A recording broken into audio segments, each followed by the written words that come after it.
നമ്മുടെ രക്ഷിതാവും കർത്താവുമായ യേശു ക്രിസ്തുവിൻ നിസ്തുല്യ നാമത്തിൽ എല്ലാ പ്രിയപ്പെട്ടവർക്കും ക്രിസ്തീയ വന്ദനങ്ങൾ. ക്ഷീണിച്ചിരിക്കുന്നവരെ ബലപ്പെടുത്തുന്നവനാണ് സ്വർഗത്തിലെ ദൈവം. ദൈവത്തിൻ്റെ പ്രവൃത്തിക്കായി നാം ആഗ്രഹിക്കുകയും കാത്തിരിക്കുകയും ചെയ്യുമ്പോൾ മറക്കാതെ നാം സൂക്ഷിക്കുകയും പാലിക്കുകയും ചെയ്യേണ്ടതായ ചില കാര്യങ്ങളുണ്ട്. അതെന്താണ് എന്നാണ് ഇന്ന് വിചിന്തനം ചെയ്യുവാൻ ആഗ്രഹിക്കുന്നത്.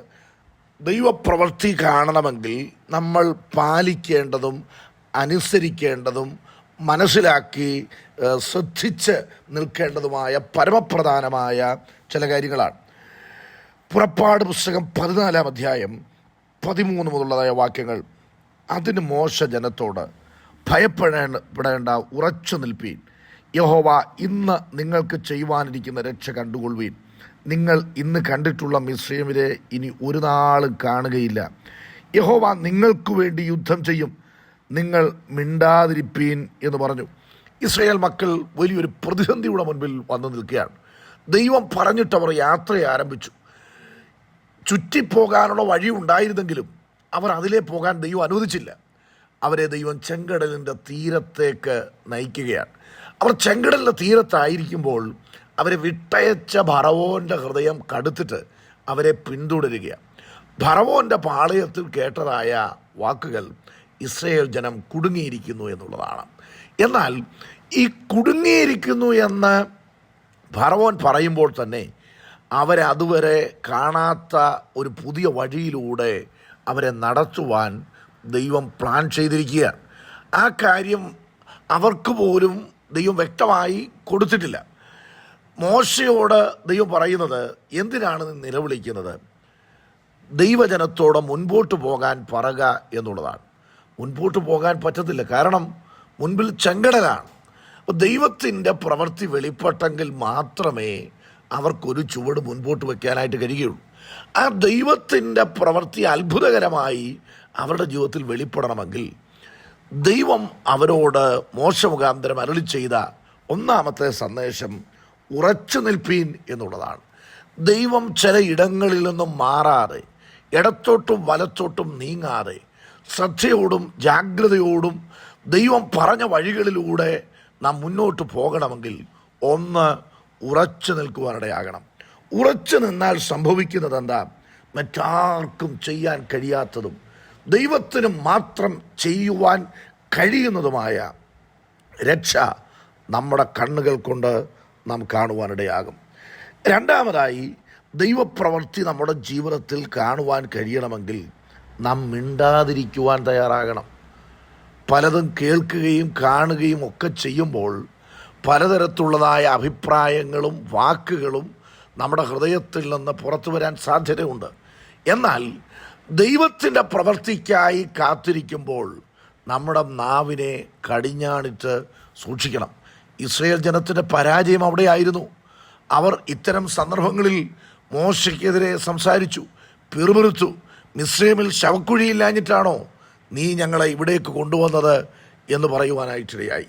പ്രിയപ്പെട്ടവരെ, ദൈവപ്രവൃത്തി കാണുവാൻ കഴിയണമെങ്കിൽ രണ്ടാമത് നാം മനസ്സിലാക്കേണ്ടതായ കാര്യം മിണ്ടാതിരിക്കുവാനായിട്ട് തയ്യാറാകണം. മിണ്ടാതെ ഇരുന്ന് ഞാൻ ദൈവമെന്ന് അറിഞ്ഞുകൊള്ളുവീൻ എന്ന് 46-ാം സങ്കീർത്തനം അവസാന വാക്യത്തിൽ വായിക്കുന്നുണ്ട്.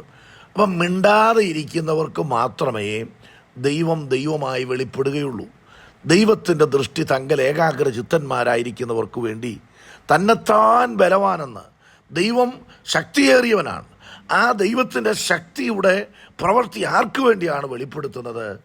ദൈവത്തിൻ്റെ പ്രവൃത്തിക്കായി മിണ്ടാതെ കാത്തിരിക്കുന്ന, ദൈവത്തിൽ ആശ്രയിച്ചും ആഗ്രഹിച്ചും മിണ്ടാതെ കാത്തിരിക്കുന്ന വ്യക്തിക്ക് വേണ്ടിയാണ് ബലവാനെന്ന് കാണിക്കേണ്ടതിന് ദൈവത്തിൻ്റെ ദൃഷ്ടി ഊടാടി സഞ്ചരിക്കുന്നത്.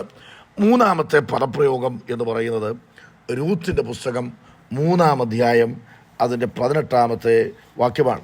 ഈ രാവിലെ ഈ മെസ്സേജ് കേൾക്കുന്ന പ്രിയപ്പെട്ടവരെ, ദൈവത്തിൽ നിന്ന് വെളിപ്പെടേണ്ട ദൈവത്തിൻ്റെ പ്രവൃത്തിക്കായി നിങ്ങൾ കാത്തിരിക്കുന്നെങ്കിൽ ഈ വചനഭാഗം ശ്രദ്ധയോടുകൂടെ കേൾക്കുവാനിടയാകണം.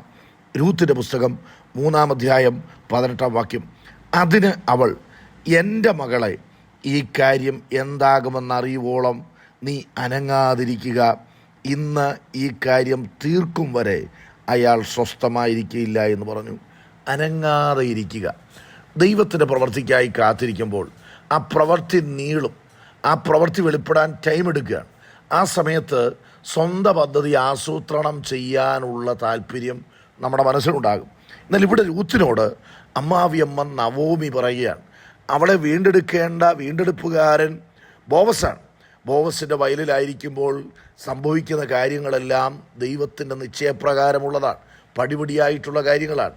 അപ്പോൾ ആ കാര്യത്തിൻ്റെ ആ പ്രോസസ്സിങ്ങിൽ അവളായിരിക്കുമ്പോൾ പറയുകയാണ്, ഈ കാര്യം എന്താകുമെന്നറിയുവോളം, ദൈവം എന്താണ് ചെയ്യുമെന്ന് വെളിപ്പെട്ട് വരുവോളം നീ അനങ്ങാതെ ഇരിക്കുക എന്നുള്ളതാണ്. ചിലരുടെ ഹൃദയത്തിലൊന്നും ഇരിക്കത്തില്ല. ദൈവത്തിൻ്റെ പ്രവൃത്തി വെളിപ്പെടുമ്പോൾ ദൈവം ചെയ്യുന്ന കാര്യങ്ങൾ അവരോടും ഇവരോടും പറഞ്ഞേറ്റ ഒടുവിൽ എങ്ങും എത്താതെ പോകുന്ന അവസ്ഥകൾ. നാവിനെ കടിഞ്ഞാണിട്ട് സൂക്ഷിക്കേണ്ടതായ കാര്യങ്ങൾ ദൈവം അനങ്ങാതിരിക്കാൻ പറയുമ്പോൾ അത് അനങ്ങാതെ ഇരിക്കുവാൻ നമ്മുടെ മനസ്സിനെ നാം ശീലിപ്പിക്കുകയും ദൈവത്തിൻ്റെ പ്രവൃത്തിക്കായി കാത്തിരിക്കുകയും ചെയ്യും. ഒരു മനുഷ്യൻ്റെ കരമില്ലെങ്കിലും, ആരും റെക്കമെൻഡ് ചെയ്യാനില്ലെങ്കിലും, ദൈവത്തിൻ്റെ ആ ബലമുള്ള ഭുജം, ദൈവം തൻ്റെ ദാസനായ മോശയുടെ കരം ചെങ്കടലിലേക്ക് നീട്ടിയപ്പോൾ ആ കരത്തിൻ്റെ മീതെ ദൈവത്തിൻ്റെ കരം വെച്ചെന്നാണ് നാം യെശയ്യാ പ്രവചനത്തിൽ വായിക്കുന്നത്. നിങ്ങൾ വിശ്വാസത്തിൽ ഉറച്ചു നിൽക്കുമ്പോൾ പ്രിയപ്പെട്ടവരെ, വിശ്വാസത്തിൻ്റെ പ്രവൃത്തി നിങ്ങളുടെ ജീവിതത്തിൽ വെളിപ്പെടും.